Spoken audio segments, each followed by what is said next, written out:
Saudara, tangis haru mewarnai pasukan pengibar bendera pusaka Paskibraka setelah berhasil mengibarkan bendera Sangsaka Merah Putih pada peringatan HUT RI ke-78 di lapangan Landing, Kecamatan Lok Sukun, Aceh Utara. Mereka merasa bangga dan terharu karena pengibaran bendera merah putih berlangsung dengan sempurna.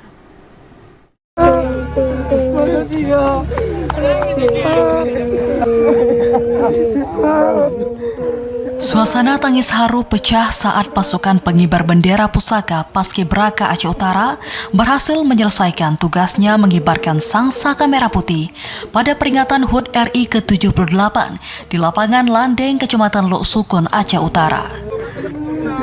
Luar biasa. Pembawa baki upacara bendera Sri Ayah Sofia mengaku terharu karena timnya berhasil menyelesaikan tanggung jawab besar mengibarkan bendera merah putih dengan sempurna pada kegiatan sakral tersebut. Para paskibraka Aceh Utara ini sebelumnya menjalani latihan dan dikarantina selama 40 hari di Makodim 0103 Aceh Utara.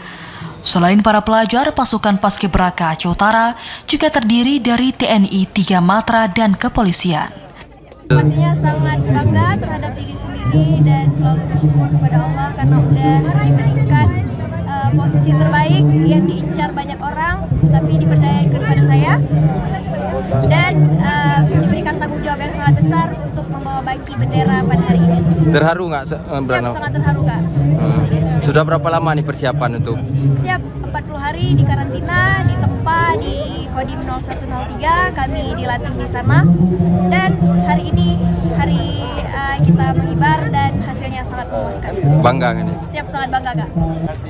3 bebas boleh 1, 2, 3 masih ada.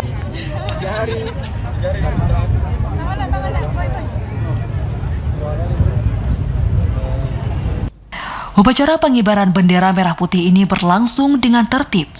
Adapun yang bertindak sebagai inspektur upacara adalah penjabat Bupati Aceh Utara Mahyuzar dan Komandan Upacara Kapten Infanteri Mijan Ajhar. Dari Aceh Utara, Fajar Sidik, TVRI Aceh melaporkan.